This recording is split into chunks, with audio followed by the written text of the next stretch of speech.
ini lo pintunya dikunci. Nah, kamu yang kunci kah pintunya? Aku habis mandi nih, gitu kan. Mungkin kedinginan atau apa. Temennya lebih sewot loh. Pintunya lo nggak dikunci. Aku lo nggak ngunci pintunya. Gitu. Assalamualaikum warahmatullahi wabarakatuh. Waalaikumsalam warahmatullahi wabarakatuh. Hari ini mungkin setelah sekian lama ya, nggak tahu ya, mungkin ngerasa segmenku ini cukup agak lama gitu ya untuk keluarnya, tapi puji syukur bisa mengudara anjay. Tetap bisa Woi. untuk bertemu kalian berdua lagi, teman-teman mitosku, Mino, Minto, dan pastinya teman friend semuanya. Kebetulan kita dapat satu cerita nih yang nantinya akan dibacakan secara penuh di segmen Citos, cerita mitos. Aku dan nantinya Mino dan Minto akan aku tanya perihal pengalaman based on dari cerita yang nantinya akan aku bawakan ya dari satu narasumber kita, dan mungkin sekilas beberapa tanggapan dari kalian berdua tentang apa yang dialami oleh si narasumber ini, mungkin gitu ya secara umum gambarannya ya teman-teman. Oke. Oke.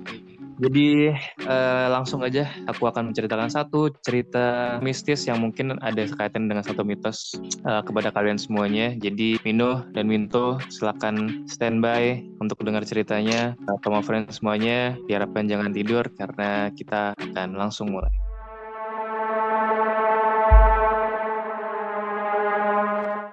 Oke, jadi cerita ini berangkat dari satu cerita dari salah satu narasumber kita bernama Putri. Sesuai dengan apa yang kita obrolkan dengan beliau ini, jadi nama disamarkan ya. Jadi Putri ini menceritakan satu pengalaman mitos dan mistisnya ketika sedang menempuh perkuliahan di kota Malang, Jawa Timur. Cerita yang akan diceritakan ulang oleh aku pribadi ini menceritakan tentang satu mitos bahwasanya benar atau enggak sih ketika kita sedang di posisi lagi sendirian ya di satu kondisi tertentu, kita itu sebenarnya enggak tidak sepenuhnya sendirian gitu. Karena yang diyakini banyak mitosnya, meskipun kita di satu ruangan yang itu cuma ada kita sendiri, kita itu sedang mungkin diikuti, entah mungkin sedang dilihatin, entah mungkin sedang ditemenin sama makhluk-makhluk astral seperti itu. Ini konteksnya ada dua cerita sih sebenarnya jadi satu. Yang pertama ketika dia mengontrak dengan teman-temannya di satu rumah, yang kedua ketika dia ngekos di satu perumahan. Nah, mungkin kita akan mulai dari satu ceritanya Putri, di mana saat dia itu sedang mengontrak dengan 11 teman perempuannya. Jadi, ini terjadi ketika Putri sedang menempuh pendidikan perkuliahan di semester 3, di mana pada saat itu dia mengontrak di satu rumah berlantai 2 dengan 11 temannya, dan dibanding teman-temannya yang asli Jawa Timur, Putri ini satu-satunya yang asalnya itu di luar Jawa Timur gitu. Jadi ketika teman-temannya ada yang mungkin nyuri-nyuri waktu gitu ya, libur semester atau mungkin lagi nggak ada kuliah bisa pulang ke rumahnya, Putri ini ya karena merantau ya istilahnya, jadi nggak bisa se-fleksibel teman-temannya kayak gitu. Sedikit cerita tentang rumah Putri ini ya. Jadi rumah ini 2 lantai, di mana terbagi menjadi 2 kamar tidur di lantai 1 dan 3 kamar tidur di lantai 2. Jadi ada beberapa kamar yang sharing lah satu sama lain seperti itu ya. Kamar mandi utama di lantai 1, kamar mandi yang ukurannya agak kecil di lantai 2, satu dapur utama, satu balkon untuk menjemur pakaian di lantai 2, dan satu ruang tamu. Nah, cerita ini bermula ketika teman-teman Putri ini sedang pulang kampung. Di rumah itu cuma tersisa Putri dan temannya. Jadi temannya ini kebetulan kamarnya ada di lantai atas, di lantai 2. Sementara Putri ini notabene dia itu di kamar lantai 1. Jadi dia karena takut, mungkin parno juga ya, akhirnya dia sharing lah sempat tidur dengan temannya. Kecenderungan temannya ini kalau misalnya tidur itu lampunya dimatikan, tapi pintunya dibuka gitu ya. Nah, satu malam nginep di kamar temannya ini, sampai menjelang tengah malam itu Putri nggak bisa tidur. Kayak matanya tuh nggak bisa merem, nggak les gitu tidurnya, nggak nyaman untuk tidur cepat. Akhirnya Putri ya udah main handphone, tidur kucing gitu ya, nunggu waktu untuk ngantuk gitu. Nah, tiba-tiba mendekati tengah malam, jam 12 atau setengah 1 malam, Putri yang lagi asik main handphone ini tiba-tiba dikagetkan dengan barang-barang di rumah kontrakannya yang tiba-tiba jatuh. Awalnya Putri nggak ambil pusing, mungkin itu suara tikus ya, atau mungkin itu berasal dari rumah tetangganya. Tapi kok makin lama diperhatikan, suara benda jatuh ini semakin keras terdengar. Dan Putri baru merasa bahwa, wah ternyata barang-barang ini asalnya itu dari lantai 1, rumah kontrakannya. Yang membuat Putri gelisah adalah suara itu semakin lama semakin keras. Dan semakin banyak barang-barang yang sengaja untuk dijatuhkan gitu secara bersamaan, yang alhasil mengganggu ketenangan Putri untuk tidur kan, atau mungkin sekedar untuk bermain handphone saat itu gitu. Tapi anehnya hanya Putri yang mendengar suara-suara itu, sementara temannya tetap terlelap tidur. Tapi Putri saat itu nggak mau langsung ke bawah untuk melihat gitu, karena masih ada perasaan yang menghalangi dia untuk beranjak dari tempat tidurnya. Akhirnya beberapa lama suara itu hilang, tapi kemudian digantikan oleh suara yang nggak kalah menyeramkan bagi Putri saat itu. Jadi ketika suara benda-benda itu selesai, tiba-tiba dia mendengar suara langkah kaki yang sedang mengarah ke kamarnya. Suara langkah kaki itu datang dari lantai 1. Jadi mungkin kalian bisa bayangin ya, tek tek gitu, suara langkah kaki yang masih bisa terdengar gitu.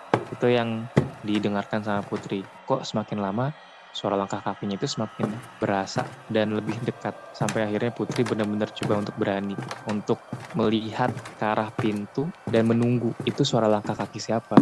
Karena di dalam bayangan Putri pada saat itu dia lebih menakutkan suara maling atau suara perampok dibandingkan suara hantu gitu ya.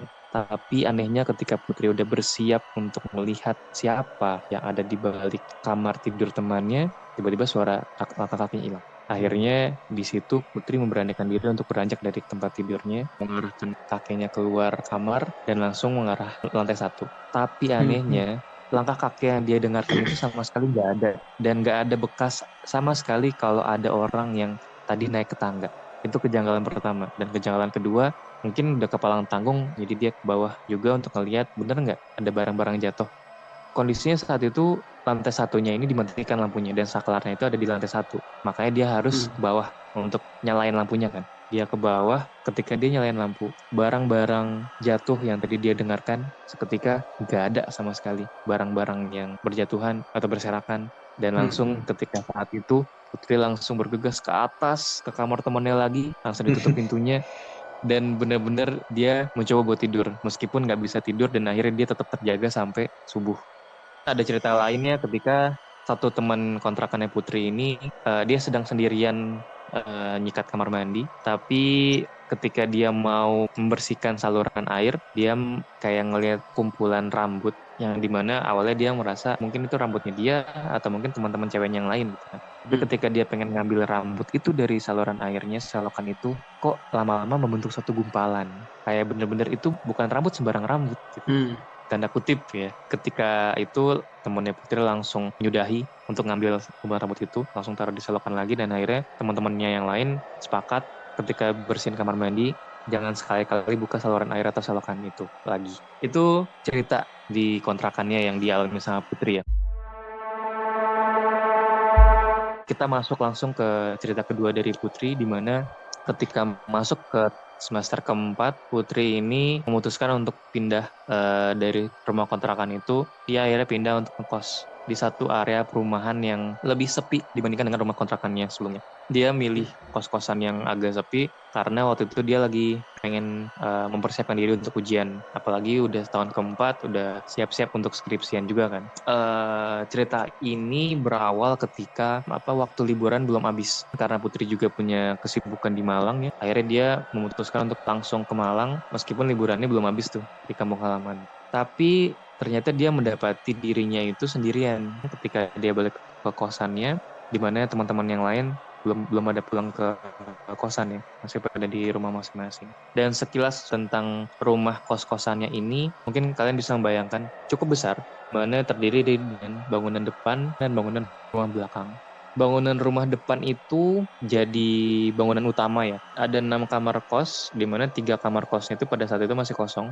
Ada 1 dapur utama, kamar mandi di luar dan ada tempat jemuran baju yang dimana ketika mau memasuki akses ke dapur, ke kamar mandi dan untuk ke tempat jemuran itu melewati satu pintu khusus gitu. Sementara rumah belakang itu dijadikan rumah kos, itu juga dijadikan tempat untuk naruh motor, parkiran motor gitu ya. Putri datang ke rumah kos-kosannya setelah liburan, di mana dia sampai kos-kosan itu habis isya. Dan pas dia baru datang ke rumah kosan itu, dia mendapati rumah kosan itu gelap, menandakan bahwa belum ada satupun orang-orang atau teman-teman kosnya yang datang pada saat itu. Akhirnya ketika dia buka kunci pintu rumah depan, dia nyalain saklar lampu, dia langsung buru-buru tuh untuk ke kamar dia. Dan pada saat itu perasaan dia udah nggak enak.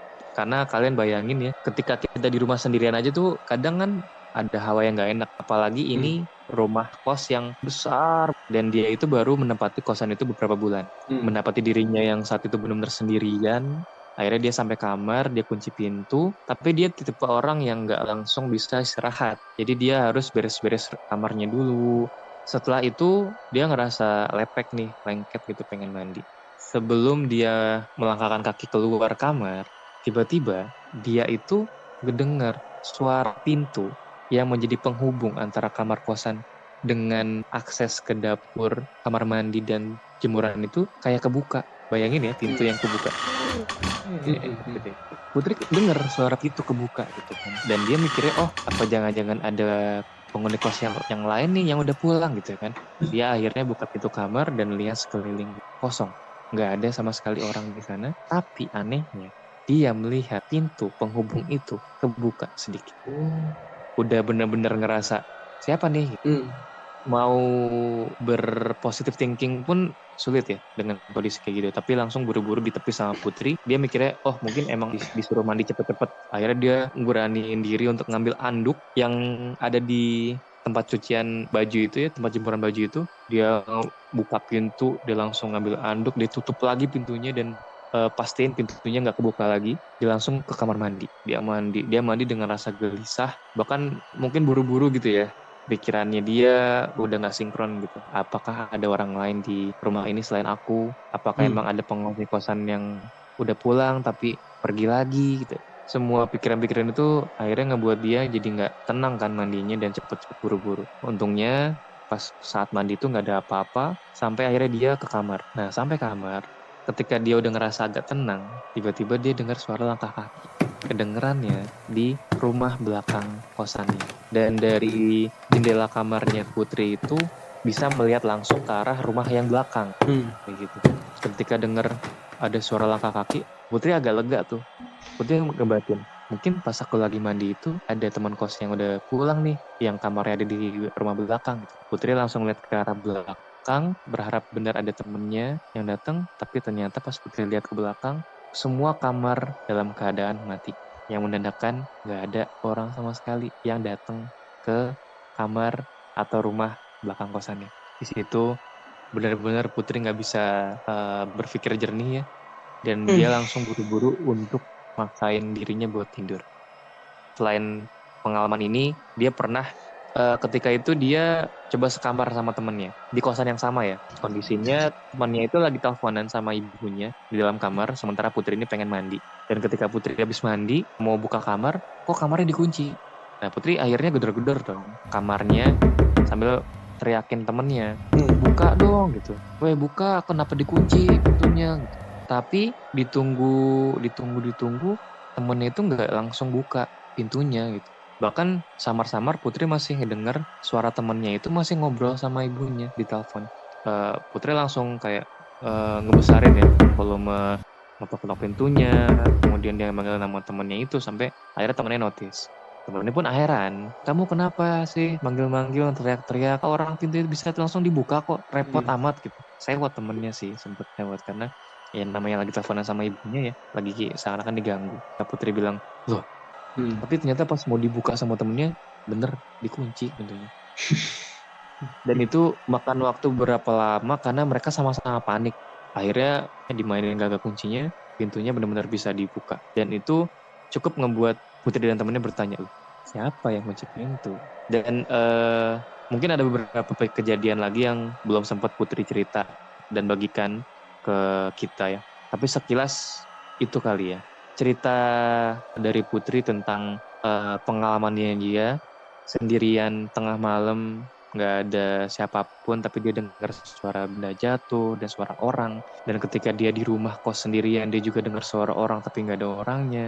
Dia mendapati pintu kebuka, padahal nggak ada siapapun. Dan meskipun nggak kelihatan wujudnya, meskipun dia nggak tahu itu siapa, itu apa, tapi tetap ngebuat dia ngerasa was-was dan berdoa lebih banyak gitu ya mungkin ya.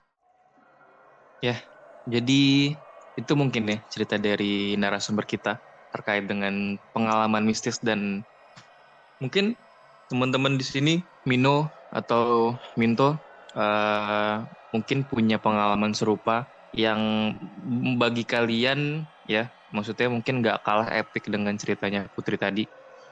Mungkin bisa dari Minto dulu kalau boleh share. Hmm. Ya, sebenarnya sih nggak tahu ya ini lebih epic atau enggak ya. Cuman mau sharing cerita aja sih. Jadi kurang lebih sih aku pernah mengalami hal-hal serupa kayak gitu. Kebetulan kejadiannya di rumahku kayak gitu. Persisnya kamarku ini kan di area belakang rumah ya, masuk bagian belakang rumah dan nggak jauh dari dapur. Nah, di hampir setiap malam aku tuh sering dengar kayak piring-piring bunyi kayak gitu. Terus ibarat kayak ada yang masak, kayak nyiapin masakan. Iya kayak rame gitu. Padahal itu mepet-mepet malam kayak gitu kan. Bukan mepet-mepet malam ya, udah malam juga kayak gitu. Bahkan beberapa kali kebangun juga karena itu. Nah, ketika karena penasaran, akhirnya nyoba tuh ke belakang.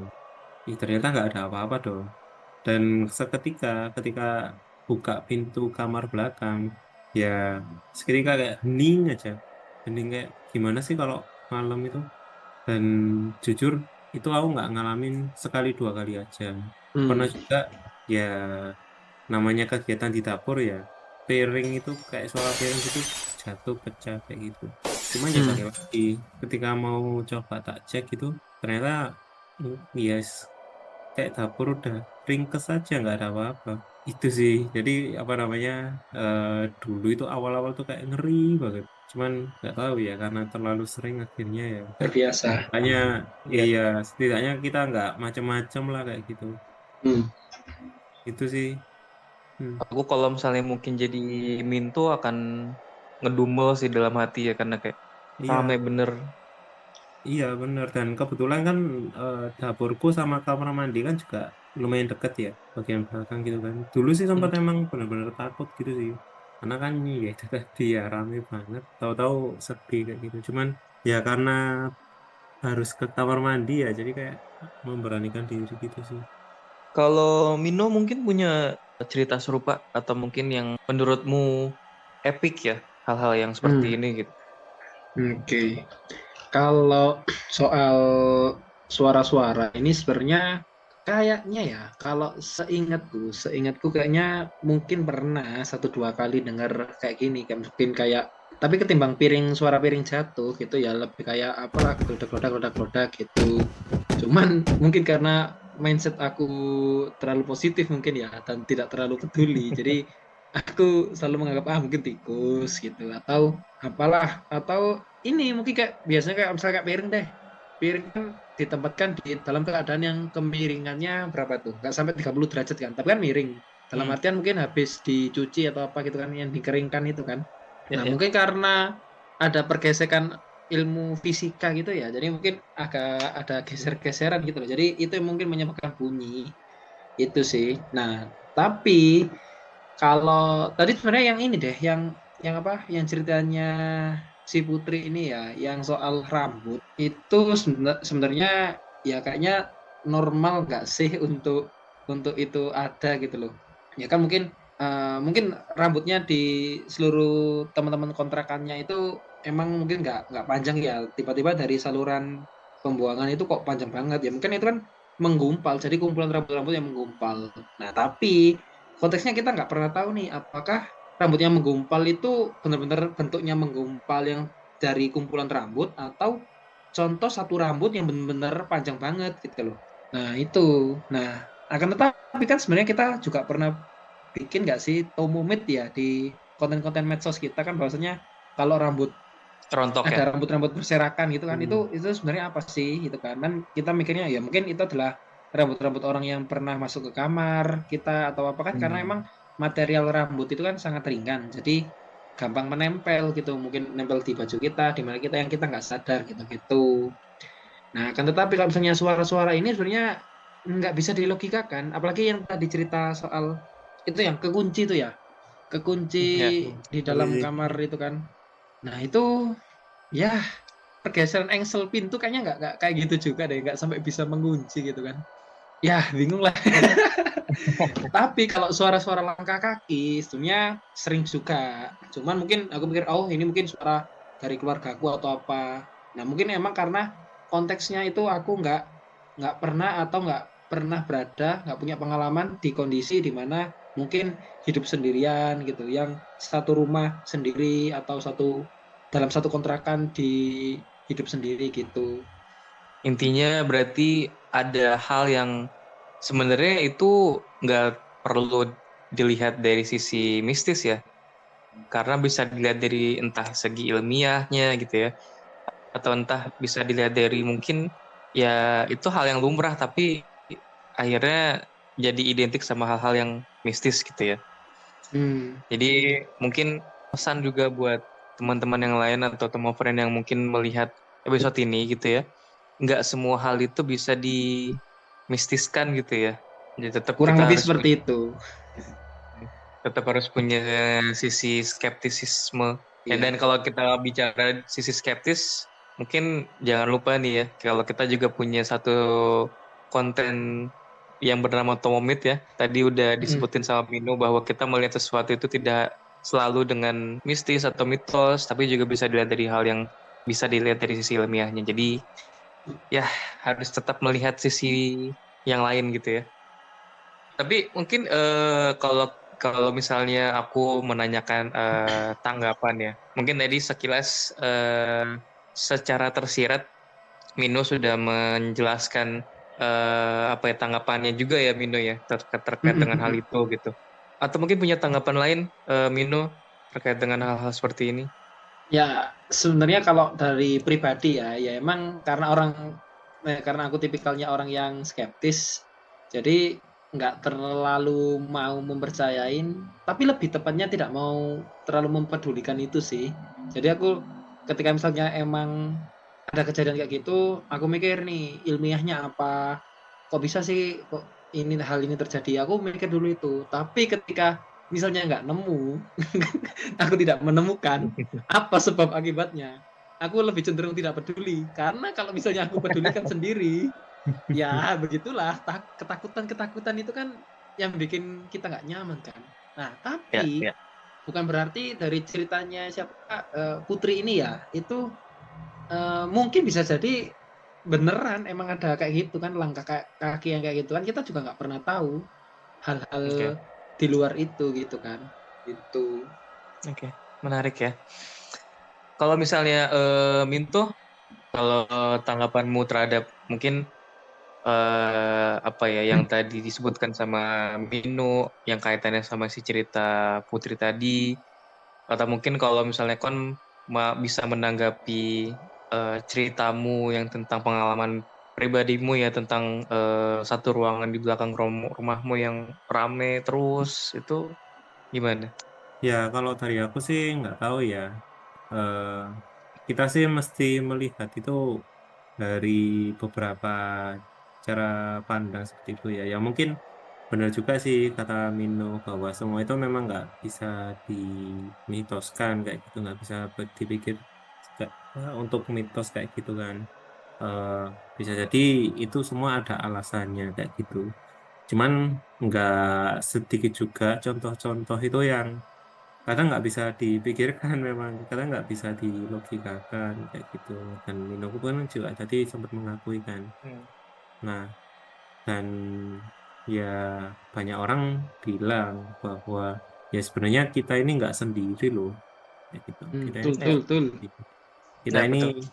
ada ada yang lain seperti itu dan mereka juga sama-sama hidup kayak gitu. Jadi ya selama ini sih yang aku lakukan sih ya saling ngehormatin aja kayak gitu dan ya tetap berbuat baik. Nah, apa yang terjadi ke Putri ya aku nggak tahu sih sebelumnya kayak gimana. Cuman pesanku sih buat mungkin Putri ya ini nggak tahu sih ini nanti akan terjadi ke berlanjut ke kehidupannya Putri atau enggak ya. Cuman yang selama ini menjadi prinsipku yaitu tadi kita saling menghormatin aja kayak gitu ya apa namanya Hmm. kalau memang kita merantau kayak gitu untuk kuliah kayak gitu ya untuk pendidikan ataupun bekerja ya ya dimantapin aja kayak gitu hormatin sama adat-adat mungkin atau tradisi mungkin yang apa namanya yang ada di tempat kau berpijak kayak gitu ya kan kasarannya kan di mana bumi Bumi. dipijak di situ langit dijunjung. Nah, sepertinya Hmm. hukumnya juga Hmm. berlaku sama sama kayak yang lain kayak gitu Hmm, dengan hmm, yang hmm. lain. Jadi itu sih mungkin yang perlu Oke. dijadikan catatan. Hmm. Jadi mungkin kalau aku bisa merangkum dari cerita dan pendapatnya dari Mino dan Minto juga, bahwa sebenarnya ada dimensi lain yang kita juga hidup berbarengan dengan itu. Jadi bisa jadi sekarang kita lagi hidup di dimensi kita ya. Tapi bisa jadi Hmm. di dimensi lain juga ada kehidupan lain juga gitu yang itu hidupnya berdampingan sama kita. Jadi apapun itu ya benar yang dikatakan Mido dan Minto, tetap berusaha positive thinking, berusaha untuk tetap tidak mengganggu ya kasarannya, dan apa ya istilahnya tidak semua hal itu balik lagi bisa dilihat dari sisi yang horor atau mistis gitu. Kita tetap harus punya pandangan yang skeptis terhadap hal-hal apapun biar tidak terjebak ya, biar tidak gampang dibodohi juga mungkin. Kalau misalnya ada Hmm. hal-hal yang kayak gini langsung percaya gitu sama hal-hal yang horor atau mistis gitu. Terima kasih banyak mungkin untuk Mino dan Minto karena Ya, sudah sama-sama. Ya. dari awal ya nemenin aku cerita, kemudian jadi teman diskusi juga. Terima kasih juga Putri untuk ceritanya, cerita yang akhirnya nggak cuma berbagi, tapi kita di sini akhirnya bisa ngobrol kali yang dan mendiskusikan bahwa ini sebenarnya bisa dilihat dari sisi yang lebih dalam dan ada maknanya gitu. Jadi terima kasih Putri untuk ceritanya.